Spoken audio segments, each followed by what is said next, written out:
कर्जत खालापूरचे लाडके आमदार महेंद्र थोरवे यांनी आज कर्जत नगर परिषदेसाठी 57 कोटीचा निधी देऊन आज कर्जत नगरपालिकेच्या कार्यालयासमोर आज भूमिपूजन करण्यात आलं। यावेळी सर्व नागरिक मोठ्या संख्येने या भूमिपूजनासाठी उपस्थित होते। तसेच आमदार महेंद्र थोरवे यांनी कुठल्याही प्रकारे पाण्यासाठी आता वणवण होणार नाही व या जलजीवन योजनेच्या माध्यमातून हा पाणी पुरवठा नगर परिषद कर्जतच्या माध्यमातून कर्जतकरांसाठी योग्य रीतीने होईल व कर्जतकरांचं पाणीसाठी जो होणारा हा आता होणार नाही। जनजीवन योजनेच्या माध्यमातून आमदार महेंद्र थोरवे यांनी कर्जतकरांसाठी पाणी योजनेचे भूमिपूजन करून कर्जतकरांचा पाण्याचा प्रश्न सोडवण्यात आला। याचा विशेष आढावा घेतला आहे संघर्ष रायगड चॅनलचे कर्जतच्या विकासाला फार मोठा हातभार लागणार आहे, कारण पाणी, वीज आणि वाहतूक या तीन समस्या ज्या आहेत आपल्या शहराकरता खूप मोठ्या भेडसावत आहेत। कारण नदी आणि रेल्वे याच्यामध्ये आपलं मूळ कर्जत आहे आणि त्याला आता वाढायला कुठल्या प्रकारची संधी नाही। त्यामुळे कर्जतची जी छोटी ज्याला आपण उपनगर म्हणता येईल अशा ठिकाणी फार मोठा विकास होतोय, बाहेरच्या विकास घेत आहेत आणि कर्जतचा संख्यात्मक दृष्ट्या विकास होतोय। परंतु त्याला जर लोक आपल्याकडे पर्यावरण आणि चांगलं निसर्ग आणि शुद्ध हवे करता येतात, जर त्या ठिकाणी आपण त्यांना पाणी देऊ शकलो नाही तर कुठेतरी आपल्या कर्जतच्या लोकप्रतिनिधींचा कुठेतरी कमी नल पाणी पुरवठा योजनेच्या भूमिपूजना प्रसंगी सारेजण उपस्थित आहात। सर्व मान्यवरांनी कर्जत नगर परिषद संदर्भात आपल्याला माहिती दिली। मुख्याधिकारी गारवेंनी सुद्धा या योजनेसंदर्भात माहिती दिलेली आहे।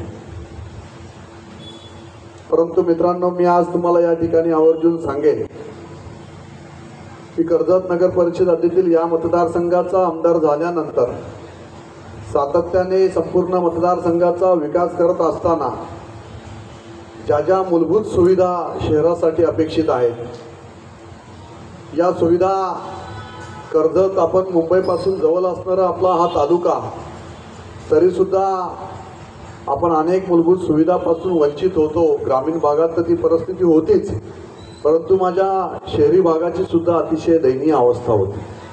राहुलजी, आपण सारेजण नगर परिषदेचे असणारे सर्व शहरात राहणारे प्रमुख पदाधिकारी आहेत, आपण प्रशासनामध्ये आपण या ठिकाणी काम केले, नगरसेवक म्हणून आपण चांगलं काम त्या ठिकाणी केलेलं आहे। आपल्या साऱ्यांना या गोष्टीची कल्पना आहे की कर्जतचं वाढतं शहरीकरण लक्षात घेता कर्जत नगर परिषदेची असणारी वॉटर स्कीम ही जवळजवळ 25 ते 30 वर्ष जुनी असणारी ही वॉटर स्कीम सातत्याने नगर परिषदेच्या माध्यमातून चालवत होतात। महाराष्ट्र जलजीवन अंतर्गत या योजनेचं काम नगर परिषदेकडे सोपवण्यात आलं। महाराष्ट्र जीवन प्राधिकरणाने त्यावेळेची योजना हस्तांतरित करण्यात आली, परंतु 25 ते 30 वर्षाचा कालावधी सातत्याने जात गेला। शहरीकरण दिवसेंदिवस वाढत चाललेलं आहे। वाढतं शहरीकरण लक्षात घेता नव्याने नल पाणी पुरवठा योजना ही आपल्याला आणणे आवश्यक होतं। आणि जसं मगाशी सांगितलं वसंत शेट्टी, काही केंद्रामध्ये आपलं सरकार आहे, राज्यामध्ये सरकार आहे, नगर परिषद आपली आहे आणि मग या साऱ्या परिस्थितीत असणारे आपण जे काही पेपरवर्क आपल्याला त्या ठिकाणी करायचे होते तात्काळ वैभवजी गारवे आपण पूर्ण करून दिले आणि आपण केंद्र शासन पुरस्कृत असणारी अमृत 2 ही योजना, या योजनेच्या अंतर्गत कर्जत नल पाणी पुरवठा योजना, सुधारित नल पाणी पुरवठा योजनेला जवळजवळ 57 कोटी रुपयाचा निधी आपण मंजूर करून दिला आणि आज त्याचा शुभारंभ या ठिकाणी होत आहे। या गोष्टीचा मनस्वी आनंद या ठिकाणी होत आहे। ही योजना पुढे आता या योजनेची वाटचाल करत असताना जलजीवन शुद्धीकरण केंद्र याची क्षमता वाढवण्यासाठी ही क्षमता जवळजवळ 11 MLD ने आपण वाढवणार आहोत आणि याचा मोठा फायदा आपल्याला सर्व वाढतं शहरीकरण शहरातील प्रत्येक नागरिकाला, प्रत्येक कुटुंबाला या ठिकाणी होणार आहे।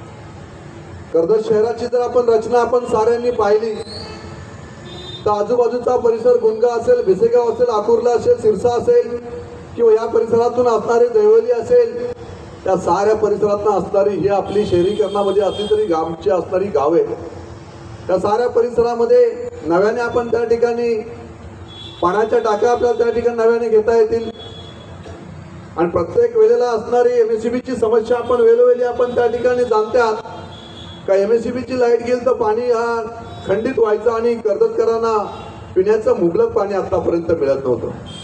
आणि म्हणून या साऱ्या गोष्टींचा विचार करून जसं आता विजय मांडेंनी या ठिकाणी सांगितलं की एक्सप्रेस फीडर ही आवश्यक असणारी गोष्ट होती आणि जवळजवळ 3.5 कोटी रुपये खर्च करून आपण एक्सप्रेस फीडर आपण त्या ठिकाणी बसवणार आहोत की जेणेकरून कायमस्वरूपी पाणी पुरवठा खंडित होऊन वीज पुरवठा खंडित न होता कायमस्वरूपी कर्जतकरांना पाणी पुरवठा व्हावा या दृष्टिकोनातून आपण उचललेली ही पावलं आहे. आणि म्हणून या साऱ्या गोष्टींचा फायदा आपल्याला शहरातील प्रत्येक नागरिकांना त्या ठिकाणी होणार आहे. कर्जत शहराचा विचार करता कर्जतमध्ये वाढतं शहरीकरण लक्षात घेता दीपकजी बेहरेंनी सांगितलं ती सत्य परिस्थिती आहे की हा महिना असणारी आपली 20 ते 25 हजाराची लोकसंख्या ही 50 हजारापर्यंत जाईल आणि त्यावेळेस कर्जतला खऱ्या अर्थाने ह्या समस्या जर आपण सोडवल्या नाहीत या मूलभूत गरजा आहेत या सर्व आपण पाहायला पाहिजे. शासन अतिशय कटिबद्ध आहे परंतु आपण दूरदृष्टी ठेवून त्या ठिकाणी काम केलं गेलं पाहिजे आणि त्याच दृष्टीने आपण कर्जतच्या दृष्टीने ही महत्वाची असणारी ही पाणी पुरवठा योजना आपण या ठिकाणी आणलेली आहे. या योजनेच्या माध्यमातून आता कर्जतला नव्याने डेव्हलपमेंट आपल्याला घेता येतील. नव्याने आता प्लॅन पासिंग करत असताना त्या ठिकाणी नवीन इमारत जरी उभ्या राहिल्या तरी आपण क्षमता आपल्याकडे तेवढी आहे की आपण या ठिकाणी 11 LMT पाणी आपण त्या ठिकाणी वाढून आपण देतोय आणि त्याच्यामुळे आपल्याला 11 MLD पाणी वाढवत असताना नव्याने जरी शहरीकरण आता वाढत चाललेलं आहे तरी त्याचा परिणाम त्या ठिकाणी होणार नाही कारण फ्युचरच्या 30 वर्षाचा कालावधी घेऊन आपण ते काम या ठिकाणी केलेलं आहे. आणि म्हणून या दृष्टीने आपण हे काम सारं करत असताना कर्जतचा विकास व्हावा कर्जतची डेव्हलपमेंट व्हावी कर्जतमध्ये नव्याने प्रोजेक्ट यावेत या दृष्टिकोनातून कर्जत शहराचा विकास करण्याचं काम या सरकारच्या माध्यमातून आम्ही या ठिकाणी केलेलं आहे. मला सांगायला अभिमान वाटतोय की राज्यामध्ये महायुतीचं सरकार आहे केंद्रामध्ये महायुतीचं सरकार आहे महायुतीच्याच माध्यमातून ही जी काय विकास कामे आतापर्यंत या 5 वर्षाच्या कालावधीमध्ये आपण या कर्जत मतदारसंघामध्ये केलेली आहेत ती महायुतीला सर्व श्रेय जाते. महायुतीच्या सर्वच नेत्यांनी वरिष्ठ नेत्यांनी कर्जतकडे दाखवलेलं आपल्याला आपण साऱ्यांनी पाहिलं की आज सांगायला अभिमान वाटतं की आता कालपर्यंत मी माझ्या PA ला विचारलं की 5 वर्षाचा आता कालावधीमध्ये 4 दिवस माझे शिल्लक राहिलेले आहेत या 4 दिवसांमध्ये आतापर्यंत या मतदारसंघामध्ये किती निधी उपलब्ध करून दिला तर त्यांनी मला सांगितलं की जवळजवळ साहेब 2900 कोटी रुपयाचा निधी आतापर्यंत कर्जत मतदारसंघामध्ये आपण आणलेला आहे. 1400 कोटी रुपयाचा कोंढाणा डॅमचा सुद्धा आपण त्याचा वर्क ऑर्डर सुद्धा आता काही दिवसात होईल आणि कामही सुरू होईल. अशा पद्धतीने कर्जतची नंदनवन करत असताना या साऱ्या गोष्टी जेवढा निधी आपल्याला कर्जतकरांना अपेक्षित होता तेवढा निधी आपल्याला या 5 वर्षामध्ये राहुलजी आपल्याला मिळालेला आहे. या माध्यमातून जी कामे आता सुरू आहेत ही कामे संपूर्ण पूर्ण झाल्यानंतर खऱ्या अर्थाने ज्या पद्धतीचे आपण काम ज्या पद्धतीचा विकास या मतदारसंघाचं दूरदृष्टी ठेवून आम्ही या ठिकाणी केलेला आहे या संदर्भात प्रत्येक कर्जतकरांना या गोष्टीची जाणीव आपल्याला होईल की कशा पद्धतीची कामे आम्ही काय दूरदृष्टी ठेवून आम्ही काम कर्जतकरांसाठी केलेलं आहे. आणि म्हणून आम्ही शिवसेनेने आणि संपूर्ण महायुतीने पाहिलेलं एक स्वप्न होतं की माझ्या या मतदारसंघाचं नंदनवन केल्याशिवाय आम्ही राहणार नाही. याच दृष्टिकोनातून 5 वर्षामध्ये कर्जतचा असणार चौक कर्जत रस्ता असेल 100 कोटी रुपयाचा निधी आपण त्या ठिकाणी टाकला. अशाच पद्धतीने कर्जत ते नेरळ कॉन्क्रिटीकरण असेल कर्जत ते मुरबाड कॉन्क्रिटीकरण असेल कर्जत ते खोपोली कॉन्क्रिटीकरण असेल हे सारे रस्ते आपण कॉन्क्रिटीकरण केले. हे कॉन्क्रिटीकरण करण्याचा उद्देश एकच होता की कर्जतमध्ये डेव्हलपमेंट यावेत कर्जतमध्ये आपण त्या संदर्भात आपण येणारे प्रोजेक्ट आपल्याला आणता यावे यासाठी आपण रेड कार्पेट आपण ज्याला म्हणतो तो रेड कार्पेट आपण चौक कर्जत रस्त्याच्या माध्यमातून किंवा कॉन्क्रिटीकरण जे इन्फ्रास्ट्रक्चर आपण तयार केलेलं आहे या इन्फ्रास्ट्रक्चरच्या माध्यमातून खऱ्या अर्थाने आपल्या साऱ्यांच्या लक्षात येईल की पुढील काळामध्ये कर्जतमध्ये कशा पद्धतीने या कामाबद्दल ज्यांचं मला अभिनंदन करायचं ते आमचे पाणीपुरवठा अभियंता अभिमन्यू येळवंडे आणि त्यांची टीम या सर्वांनी या सगळ्यासाठी खूप मोठी मेहनत घेतलेली आहे. आम्ही खूप धावपळ केलेली आहे. कर्जतला जॉईन झाल्यानंतर एक साधारण 1 महिन्या 1.5 महिन्यातच माझ्याकडं काही मंडळी आलेली त्यांचं निवेदन घेऊन आलेले दहिवली विचार मंचाचं माझ्यामध्ये ते निवेदन होतं. त्याच्यामध्ये गांगळ साहेबांना मी त्यावेळेस शब्द वापरलेला की साहेब इकडे जाण्याच्या अगोदर तुमची पाणी पुरवठा योजना मार्गी लावून जाईल. त्यांनी मला तो शब्द पण वापरलेला असे खूप जण बोलून गेलेत. हरकत नाही आज तो दिवस आला की जेणेकरून आजपासून या कामाची सुरुवात होत आहे. त्या कामासाठी ज्यांचा हातभार लागला त्या सर्वांचे मी पुनश्च आभार व्यक्त करतो आणि लवकरात लवकर आम्ही हे काम अतिशय दर्जात्मक पद्धतीने पूर्ण करू याची हमी देतो. धन्यवाद.